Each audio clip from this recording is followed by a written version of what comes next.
Welcome back, everyone. Today we're looking at Ethiopia. Ethiopia is in the news for good and bad reasons, but mostly positive stuff. One of the positive reasons is that Ethiopia cut foreign debt by 80% and declare growth without loans. This is incredible. How do you cut your national foreign debt by 80%?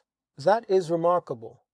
Ethiopia Prime Minister Abiy Ahmed says the country's foreign debt has fallen dramatically from $23 billion to $4.5 billion in just 6 years, making what he describes as a turning point towards economical self-sufficiency. Ethiopia is on the path of true transformation and industrialization.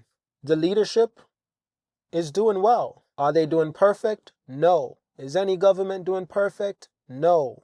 But when you have a government who's prioritizing economical growth, expanding its capital city, cleaning up its capital city, improving the atmosphere for various people to come and work, industrializing the country, rapid industrializing the country. This is a landlocked state, and they're reducing their foreign debt by 80%. Ethiopia is not perfect. The management is not perfect, but they're on the right path, and they are unstoppable, in my opinion, with the GIRD Dam being finalized and finished. And now they're finishing up the second dam they're working on. They're working on multiple dams. Economically, they're striving, but there's one problem that they lack, and that's the access to the ocean. And we're going to take a look at that. We're going to take a look at the maps. It tells a true, interesting story. And this is also where our story gets interesting. Ethiopia seeks mediation to ease escalating rift with Eritrea. The maps told an interesting story. Since Ethiopia has lost the fight against the Italians, one of the main objectives of West is to landlock Ethiopia, divide the regions. Ethiopia used to have multiple access to the ocean. Djibouti wasn't a country, it was a city. Eritrea was half its size or less. You see where Asmara is? All of that east and south of Eritrea used to be Ethiopia. I mean, the entire thing was once Ethiopia. Now, here's my question. They are landlocked. They're currently getting port access in Somaliland through a deal that they made. Congratulations to Ethiopia. But how long will they stay landlocked? They won't stay landlocked for long, because they're rapidly industrializing faster than any other country in the region. They're moving faster than Eritrea, faster than Djibouti, faster than Somaliland. The population, the know-how, the people, the demand, the supply. Ethiopia has everything except for the access to the ocean. It is without certainty that there will be more wars to come, and that's the unfortunate part. But we want to talk about this. We want to have a proper look at this. Now, whilst Ethiopia is seeking more access to the ocean, guess what? Egypt affirms support for Eritrea's sovereignty, territorial integrity, and tensions with Ethiopia over sea access. Yes, Egypt, the ones who've been complaining on and on and on again about the GIRD. Has the GIRD affected Egypt in any way negatively? Will they use the GIRD to affect Egypt negatively? No, because that will also have a negative impact on Sudan. That's not the purpose of the GIRD. Purpose of the GIRD is to electrify the country, to electrify the region. And Egypt knows this. Egypt is not worried about losing access to water. Egypt just doesn't want Ethiopia to be as powerful as Egypt. Egypt knows Ethiopia will be more powerful than Egypt. Egypt knows this. They got the numbers. They got prime real estate. Not to mention, the more powerful Ethiopia becomes, the more they will seek to reclaim what was once theirs. I'm talking about parts of Eritrea. I'm talking about Djibouti. I'm talking about Somaliland. Not to mention, the more Ethiopia industrialize, these countries will want access to Ethiopia business hubs. Their citizens, from what I hear, from what I can see, Eritrean citizens are not entirely happy with the leadership. The leadership is not providing enough jobs for people, enough security. The leadership is not doing enough to prioritize its citizens. You know where those citizens are going to go? Ethiopia, to find better opportunity. So what happens when your citizens will choose your neighbor country over yours? You see, Egypt is trying to avoid this because Egypt knows Ethiopia will be just as powerful as Egypt, Algeria, Nigeria, South Africa. They're the 4 or 5 biggest economy in Africa. That's not going to change anytime soon. Countries like Kenya are closely behind. Countries like Morocco are also closely behind. But Nigeria, Algeria, Egypt, South Africa, Ethiopia, they're the biggest economy in Africa. Something I also want to add is that Ethiopia shouldn't have lost full access to the ocean in the first place. But when you're at war with your own people, with your neighbors, who do you think is funding their war? Who do you think is providing Who do you think provided Eritrea with the weapons? How do these factions of Ethiopia are able to fight without industrializing their own economy? Something that was recently said, and I found this very enlightening. Africa does not produce weaponry on an advanced scale. So where do they fight how do they fight the wars? Where do they get the weapons from? Exactly. Outside countries wanted to landlock Ethiopia, wanted to keep Ethiopia behind. And Egypt wants to continue that. Egypt might have even been involved. Remember now, the British had full control over Egypt. So as far as I'm concerned, they're still in bed together. So Egypt doesn't like Ethiopia because Ethiopia is growing in power. Egypt doesn't like that, and they're using the dam as an excuse. Egypt can build a dam, can build multiple dams, including the Aswan Dam. Ethiopia, nah, you shouldn't do that, not for the best of your people. Unbelievable. The level of hypocrisy is unbelievable. So what does Egypt do? Form closer relationship with other people that are neighbor to Ethiopia. Egypt has managed to turn Sudan against Ethiopia. When the GIRD was being talked about, when the GIRD was being, finalized, starting construction, Sudan had no problems with it. Egypt came along and convinced them that this is your problem. And they made it even worse. Sudan was once divided, South Sudan, Sudan, and now it's divided again. Who's funding this new war? Who's funding this new division? You even got Turkey involved, choosing their own sides. It's geopolitics. It's nasty business. You know what's most important about the Eritrea, Ethiopia, Djibouti, Somaliland conflict? What's most important about it is that it's oddly familiar to China and Taiwan. China and Taiwan is hot debate, and it's been that way for a very long time. And it was kind of like a civil war, but nevertheless, certain people within China at the time escaped to Taiwan to form their own governments that allied more with the West. And China wanted to remain China. And China has all interest in retaking Taiwan because they see that as still their territory. It was always Chinese territory, but it's kind of like North Korea and South Korea. There's a division. But the similarities are oddly similar. But notice, China has not been in a conflict, a war, within 40 years. What has the Chinese been busy doing? Industrialization. The Chinese have been busy turning this into this. Full industrialization. And I believe Ethiopia is following that model. I believe they're doing the exact same thing. I think Ethiopia's finally figured out how to industrialize their economy and lower the debt. So when Ethiopia lowers their foreign debt, you know what they're able to do? They can use their own banks in Ethiopia to fund their economy. They no longer have to borrow from external banks, from overseas banks, because they can now generate enough to keep funding their economy. The Chinese did it. Singaporeans did it. The Americans are doing it. They have, God knows, over 35 trillion, I think, in debt. It's crazy. The Americans know the more you produce, the more debt you can create in your own economy. The Chinese figured this out, and they did that. You see how great their economy looks? Ethiopia has finally figured this out. Not unlike what Zimbabwe did many years ago, where Zimbabwe was printing loads of money, but the problem is you print it and you gave it to people. What Ethiopia does, they will print this money and reinvest it in the local economy. in factories. Provide your citizen with work, better education, better standards of living, subsidize housing. Oh yeah, that's the way to go. That's what China does. You don't believe me? Look for yourself. China has one of the world's highest home ownership rate, which figures around 90%. This country has a population of over 1.4 billion individuals. They all own their house. 90% own their own house. I certainly hope Ethiopia follows this path.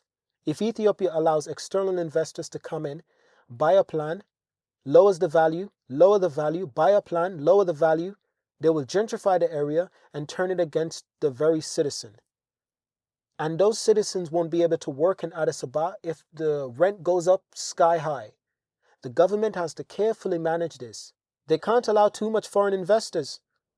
They have to prioritize the people. The first asset the people can invest in is your own land, land acquisition, and land development. And the Chinese know this very well, and they've used it fundamentally to develop their great economy. Other countries, they don't do this. They allow too much foreign investors to come up, raise the price, and the native people can't afford to live in their own city, in their own country. I hope Ethiopia learns from this and can balance this well, because Addis Ababa is about to be one of the grandest cities in the world. But it won't remain that way if their own citizens cannot afford to live there. But when I speak about industrialization, Ethiopia is doing this in the right way. Ethiopia began manufacturing its own drones for defense and trade. Yes, Ethiopia is trade and weaponry now. Rwanda is manufacturing and trade and weaponry. Nigeria is also manufacturing drones. And I believe the Nigerians and the Ethiopians are following the path of Turkey. Or should I say Turkey? I do apologize if I mispronunciate. But Turkey has been fundamentally, Turkey's weapon industry have been incredibly successful in recent years. And that's because the government supports this initiative. You're starting to see that in Ethiopia. You're starting to see it in Rwanda. You're starting to see it in Nigeria. You will probably start seeing this in Algeria as well. Algeria is very well known for buying up weaponry, investing billions in their military. I believe their next step is to start manufacturing more of their own weaponry. From interdependence to independence. This is what China does. Initially, China was a huge importer, but they knew copy and paste and improve until you can outbeat your competition. So with the Ethiopia situation, I see it very similarly to Russia versus Ukraine, Britain versus Ireland, North Korea versus South Korea. Now, taking this conversation back to the GIRD for a moment, the GIRD is an excellent accomplishment by Ethiopia. Truly a testament to what countries are capable of. A true testament to Ethiopia's long-term plans and trajectory. But I must also reiterate, the GIRD is a strength for Ethiopia, but it's also a weakness. Why is this a weakness for Ethiopia? Because if war should ever break out between Ethiopia, Egypt, or Eritrea, any of its neighboring country, any international country, the GIRD is one of their main targets.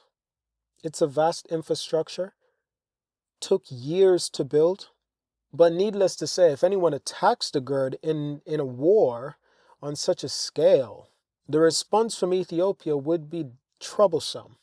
So it's a lose-lose, even for the country who attacks Ethiopia in such a way. But I must say this also restricts Ethiopia from attacking anyone else. Unless, of course, Ethiopia is able to develop their weaponry system to pretty much have a guarantee to make infrastructure such as the GIRD impenetrable. I remember when certain infrastructures were being built in America. Well, actually, I wasn't around at the time, but I read later in life.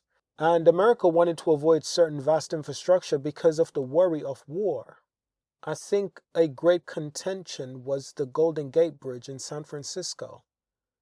I believe that was hot debate because it was like, well, what if our enemies destroy the bridge? That would be catastrophic. But such a thing never took place. Now the maps, they tell an interesting story. This is what the region looks like, at least at least for some parts of Ethiopia, some parts of Eritrea, Djibouti, some parts of Somaliland, and of course Yemen. And Yemen is going through its own troublesome times. It's going through its own difficulties currently. So you can see that Ethiopia is actually in an area that can bring rise to a lot of trouble. So Ethiopia has to be able to defend itself. It has to be independent, not interdependent. So I want to hear from you now. What are your thoughts on what we've discussed in this video? We've touched on a lot of topics. I definitely intend to make more videos in regards to Ethiopia. But I want to know, what are your thoughts on the growing strength of Ethiopia? The growing strength of Addis Ababa. It's becoming their golden city. I think another important part to touch on within this video is the fact that developing your country, Ethiopia, it's not just about developing Addis Ababa. Ethiopia is a vast country, and it has to develop multiple mega cities, not just one, with over 100 million in population. Sure, Addis Ababa can be the next mega city, but like China, China has hundreds of mega cities. I'm talking cities the size of London, and some of them exceeds that by great percentage. I see Ethiopia very similarly. Developing one city is not enough. Based on estimated population as of 2025, Addis Ababa, just under 6 million people. That will only continue to grow. Now, I don't want to mispronunciate the names of the other cities, the other major cities of Ethiopia, but we've got 5 on this list, the 5 most populated Ethiopian cities. The question is, can they develop the other cities as well? Gondar, Mekelle, Adama, Daiwa. I hope I didn't mispronunciate those names. I do apologize. Now, if Ethiopia can also develop these cities, not just these cities, not just the top 5 cities, but certainly they have to focus on certain cities more than others. That is how all economies move forward. China did the same thing. United States, the UK, France, the list goes on. Great economies, this is what they do. South Africa, Johannesburg, Cape Town, China's biggest city. Just like I said, China's biggest city, look at that. Zhongqing, 32 million people. Shanghai, 24, almost 25 million people. Beijing, almost 22 million. Chengdu, almost 22 million. Guangzhou, over 18 million. Shenzhen is the tech capital in China. That is their Silicon Valley, but significantly greater than Silicon Valley. So China had to focus on some of these cities, such as Wuhan also. They focus on the most important cities: Shenzhou, Jihan, Suzhou, Hangzhou. Some of these major economies. Understand, these cities are bigger than London. Some of China's normal-sized cities are bigger than London, bigger than New York. Absolutely incredible. So if Ethiopia can do something similar, not just focus on Addis Ababa, but focus on other cities as well. All cities have different unique characteristics that will benefit them. If Ethiopia focus on this strength, they will certainly do very, very well. But of course, keep in mind, due to the fact that Ethiopia doesn't have port access, it's unable to build a true megacity with access to the ocean front, with access to native ports. Instead, they have to rely on Djibouti, they have to rely on Somaliland, and potentially they have to rely on Eritrea as well. Now, that's okay temporarily for the next 10 years to 20 years, but eventually Ethiopia is going to get so big that the inevitable shall form. You look at some of China's major cities, such as Shenzhen, access to the ocean; Shanghai, access to the ocean; Beijing, access to the ocean. Coastal cities is the way to go. So I'm afraid the conclusion of this video is that Ethiopia will only stay landlocked for so long. If Ethiopia moves with the way they can reduce their foreign debt, now they can reinvest their native currency in their economy, produce more, and borrow more from their own economy, and to build Ethiopia into the nation we know it's capable of being. Now, I believe we'll end this video here. I hope you enjoyed it. Thank you for watching. Subscribe, leave a like, leave a comment. And I will see you in our next video.